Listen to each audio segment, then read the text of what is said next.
hierdie is die siviele tegnologie klas, konstruksie. Hierso werk ons bietjie met ons hande, so jy kan sien hoe die werkswinkel nou gestap en so voorts. Agter jou sal jy sien daar is nou van ons graad 10 en 11 en 12 se pads wat hulle in die klas nou gemaak het.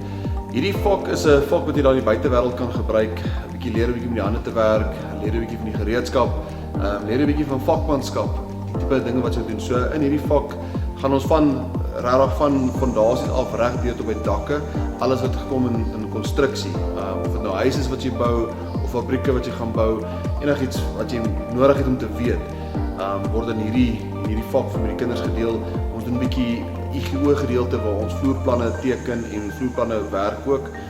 Dit leer om 'n vloerplan te lees, die reëls en regulasies om dit wanneer jy ietsie bou, die breedte van 'n fondasie, wat se tipe fondasies word gebruik, met nou hypaal fondasies of wye strook fondasies, hoekom sal daai tipe fondasies insit, die tipe bakstene, hoekom sal jy met 'n suursteen bou of met 'n sementsteen, hang of wat 'n tipe in jou dak, en as dit sinkdak, teeldak, alles word so in die reëls omtrent dit. So hierso word ons regtig 'n wye 'n vak waar ons klomp goeders van die industrie wat buitekant kan leer. So jy kan in die bouindustrie gaan met hierdie vak.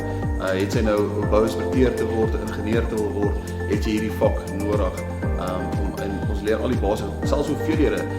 Jy kan om kwotasie uit te werk, as jy nog na 'n kliënt toe gaan en jy gaan vir jouself werk en jy wil in die bou, jy gaan kom ons sê 'n huis bou of so, kan jy kwotasie uitwerk, hoeveelhede uitwerk, presies hoeveel sement gaan jy nodig hê, hoeveel stene gaan jy nodig hê, hoe gaan jy wat gaan die kliënt kos om dit te kan bou. So ons leer selfs dit in hierdie vak. So ek dink regtig hier is 'n vak waar baie goeders kan leer en definitief kan help in die toekoms of na skool kan help.